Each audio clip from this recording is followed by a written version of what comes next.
बिस्मिल्लाहिर्रहमानिर्रहीम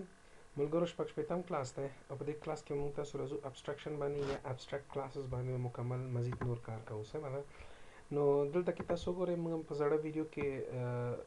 creating object bani car उकड़ा आगे न पास मासरा next point है can we make abstract class object no सही दे नो इधे जवाब दे no मुंग the abstract class object नशु जोड़ा ले how to access the data of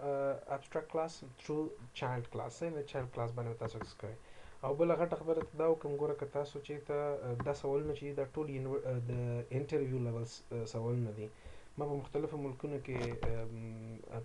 پروګرامینګ ټیچ کړی دا او مختلفو سټوډنټس مې لیدلي دي او مختلفه انټرویوز مې ورکړي دي نو ځکه دا سوالونه ما راغونډ کړي دي او تاسو ته زه ډیلیور کوم لګیا یم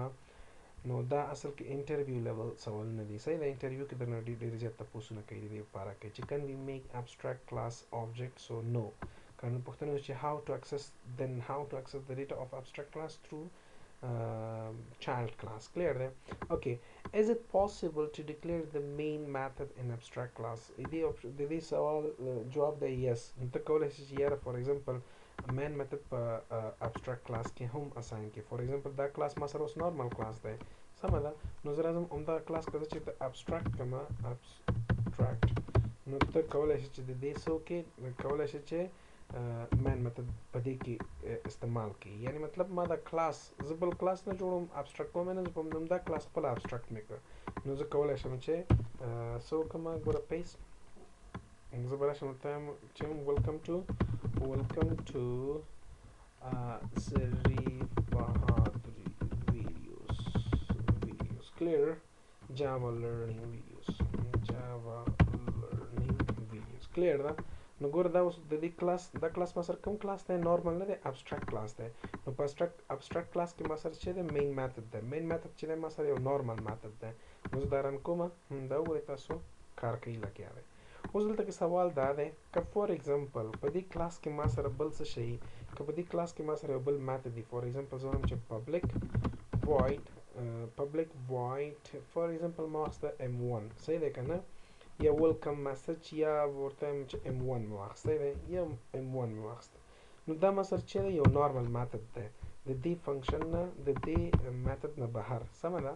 د کوم د مین میتھډ نه بهر یو بل میتھډ دی او دې میتھډ نوم به زه واخلم چې I am method 1 صحیح دی پیسټ او دلته به زه ورته وایم چې I am method 1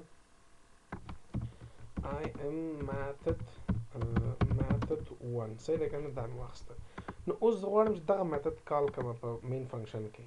نو دا خو ما تاسو ته مخکې ویل دي که چېرته ته دغه میتھډ کال کوې نو ته به د دې کې ټیسټ کلاس آبجیکټ جوړوې سمه ده نو دې ټیسټ کلاس آبجیکټ به جوړوې اوس دلته کې ټیسټ ما سره چې دی ابستراکټ دی او د ټیسټ په باره کې خو موږ خبره کړې ده مخکې نه چې یاره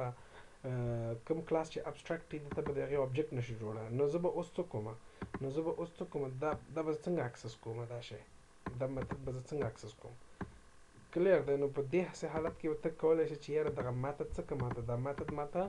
سټاټک کا صحیح دی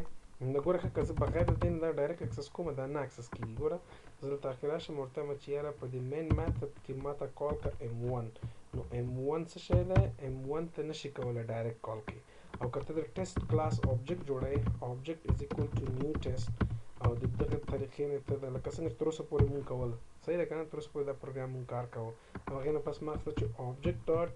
ټیسټ صحیح ده که نه نو آبجیکټ ډاټ m1 صحیح دی نو دا ګوره دا ایرر دی دا رن کېږي نه سمه ده دا ګوره دا ایرر دی ځکه ته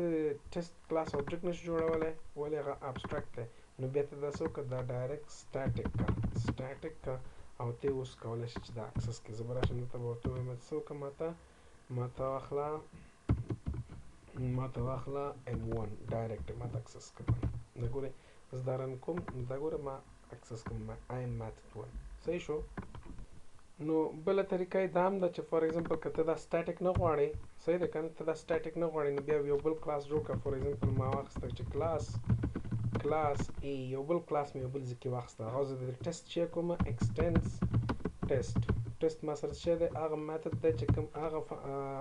کلاس دی چې کوم کې ما سره چې دی چې کوم کې ما سره مین میتھډ پروت دی هغه یو ابستراکټ کلاس دی ما ګوره دا ما صرف چیک کړه د دې چایلډ مې کړ نو زه اوس کولی شم چې څه وکړم چې A آبجیکټ مې واخیسته از اکول ټو نیو A او هغه نه پس څوک object.method.method1 نګوره دا مختلفه طریقو باندې که بیا کولای شي چې هغه اکسس کړي. ګوره دا مثلا چې دی سټاټیک نه دی، نو ما د یو بل کلاس واخیست، هغه مې دې چایلډ کړ، د هغه چایلډ د طریقې نه ما دا اکسس کړ. کلیر دی؟ نو دا ګوره مختلفه طریقې دي د یو کلاس ډیټا اکسس کولو دپاره. کلیر ده؟ او دا پروګرامونه چې زه څومره هم کار کوم دا بیسک لیول دپاره نه دي، هغه سټوډنټس چې لږ اډوانس لیول دي پروګرامینګ کې هغوی باید په دې باندې پریکټس وکړي. او کوم سټوډنټس ته چې دا شی